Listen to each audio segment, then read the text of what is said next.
Hi Ninja Bricks, Ninja Master Net here, and today I'm going to be watching and reviewing the final episode of Jurassic World Camp Cretaceous Season 1, which is episode 8.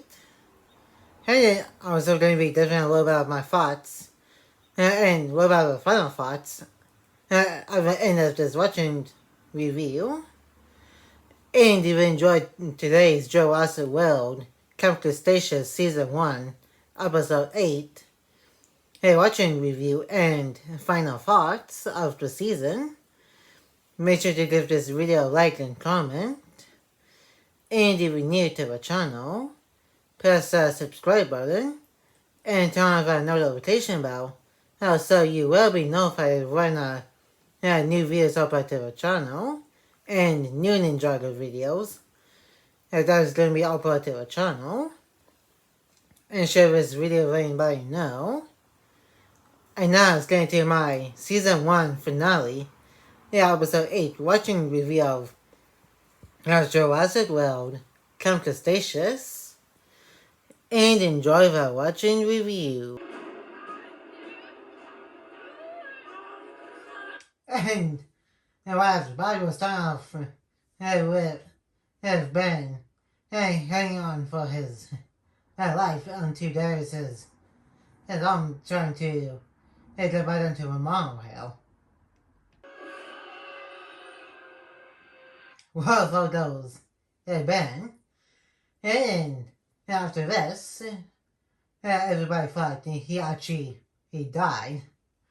And then I say died with a twist because by the end of this, he kind of saw his hand twitch a little bit, which I'll probably get to if I want to get to the end of the episode.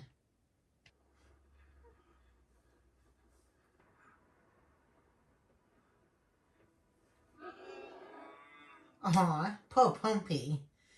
She is also sad because Ben is literally her first person that he's seen, so he's pretty much like a parent to Bumpy. And it's also crazy that he's actually gone. I saw as both characters and as an audience thought he's actually gone.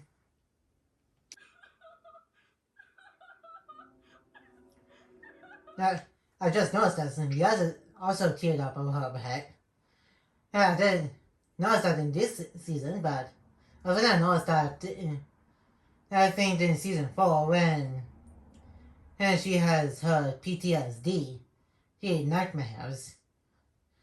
As which I also get to once I get to season 4.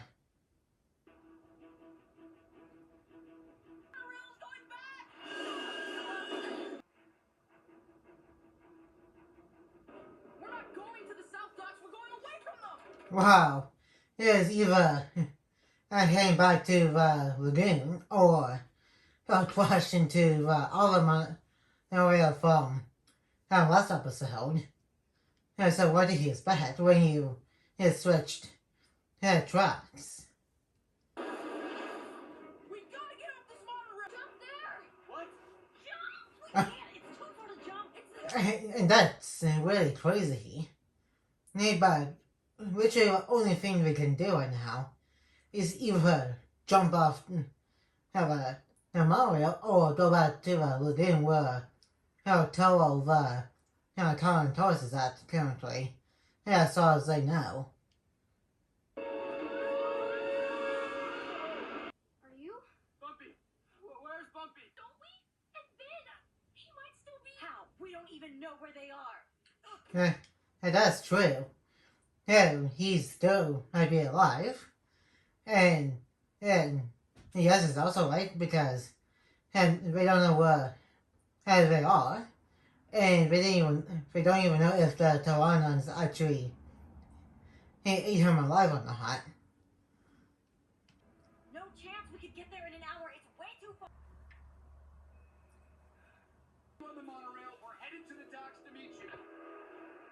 Series, do you copy? I guess the compass was the walkie-talkie when they jump off the monorail or the walkie-talkie that damaged when they did. I guess that's why they didn't answer the walkie-talkie when Dave is on it right now. They're gonna be okay, Dave.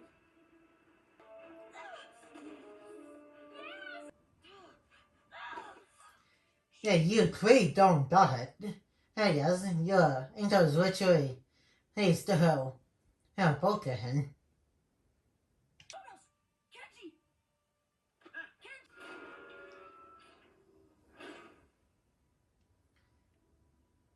And that's actually good thinking. Hey, that pretty much gets them to fairy docks within at least half the time if they don't run into any big dinosaurs or carnivore dinosaurs. This'll get us to the dock in half the time. Be out of here in no...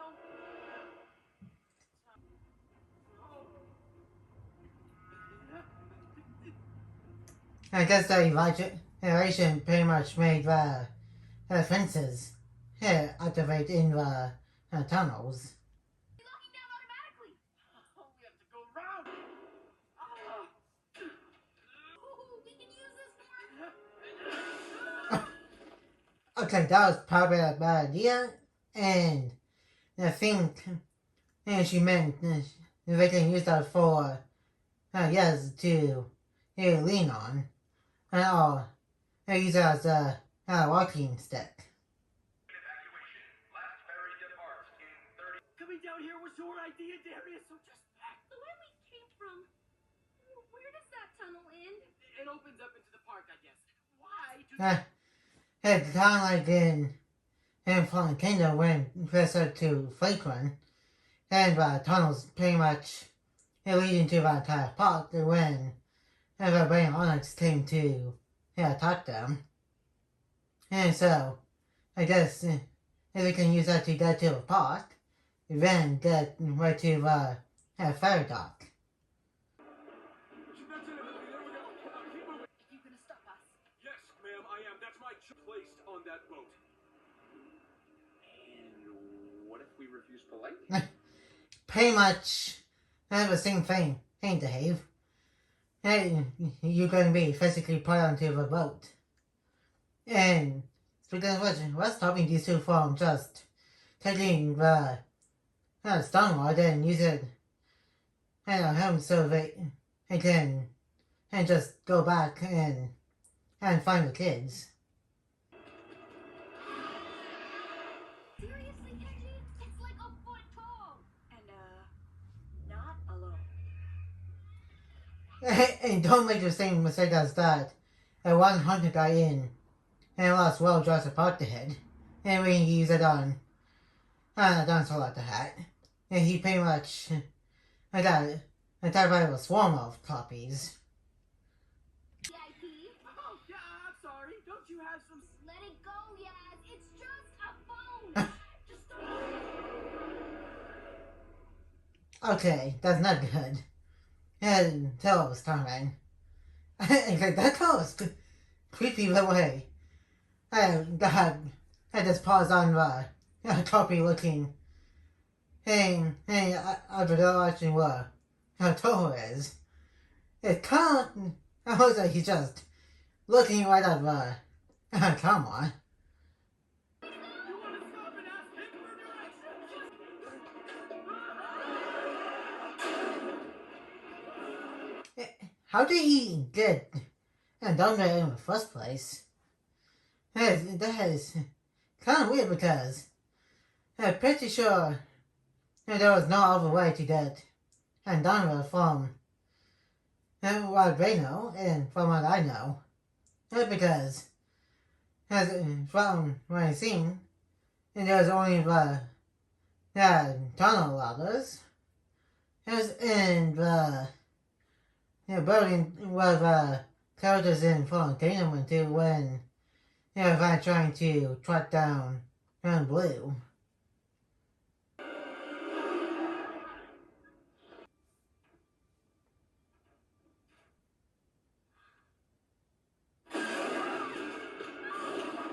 And of course, he had very good healing hair. And very better that to a spot where Darius and Yazo are. That's because he could not fit in that tiny event because it is not designed for a dinosaur and like him.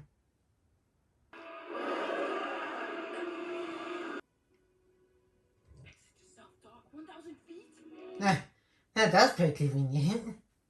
And we just got to the spot where they have a sign saying self-dock in this direction.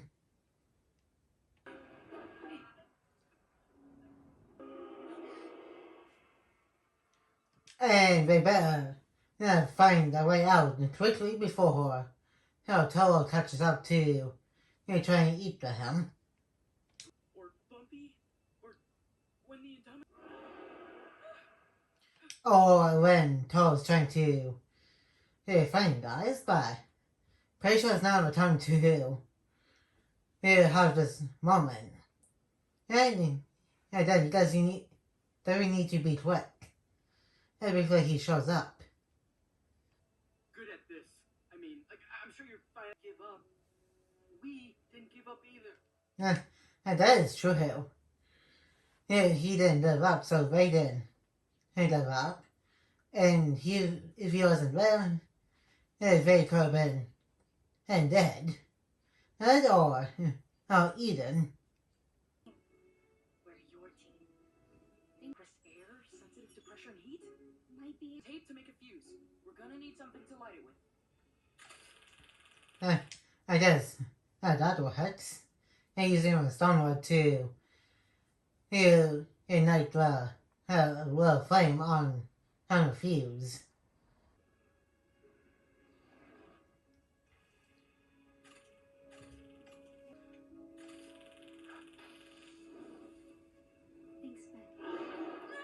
Thanks, Ben. And hopefully that works.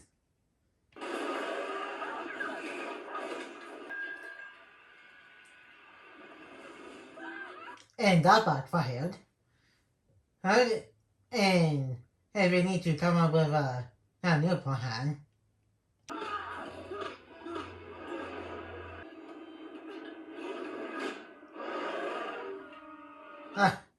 That was kind of close, but I'm pretty sure he's a little bit faster than and when Darius threw the piece of wood. Thanks.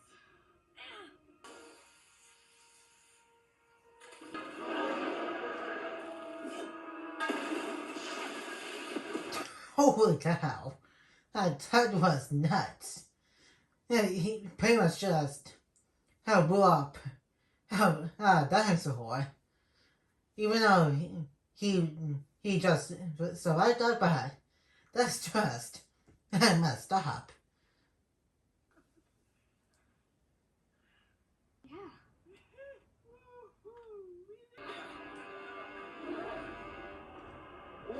Yeah. That is just brutal. And now he's not going to mess with them anytime soon because they literally just blew him up and make him all burned up too. And make him look all fleshy and stuff.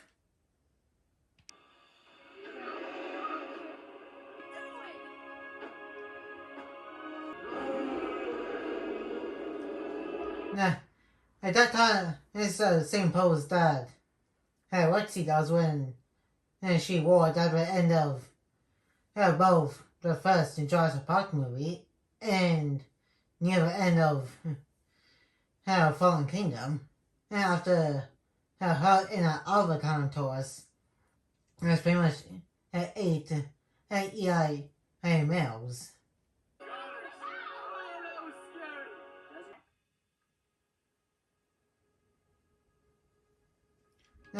It does blowing up. I've been burnt and Toro pretty much blew a hole in the wall, so we can get out now.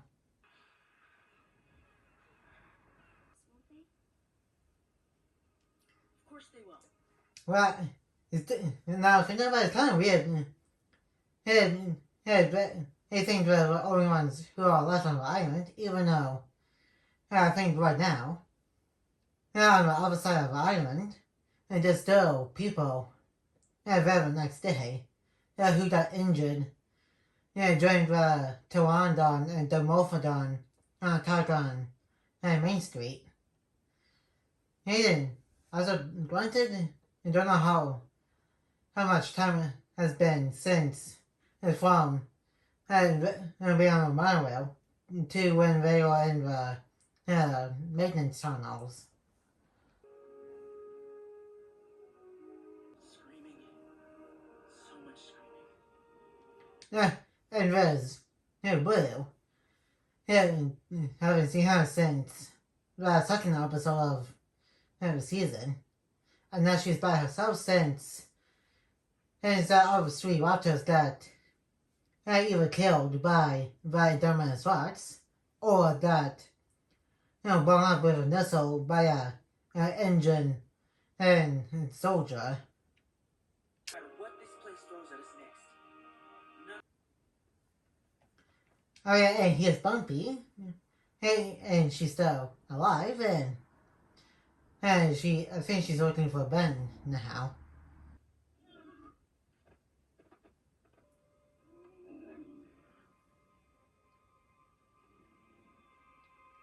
And there's Ben, who is pretty much still alive. And that's about it for the episode watching review. And now let's move on to the first section of this watching review. And that was Jurassic World Camp Cretaceous Season 1, Episode 8. And in the last episode of the season, and before Season 2, which I will do the rest of this watching review for the entire Camp Cretaceous series, which, like I said, a couple of these watching review videos, which I will be planning on finishing since before I made my second channel, I did a few review videos of this.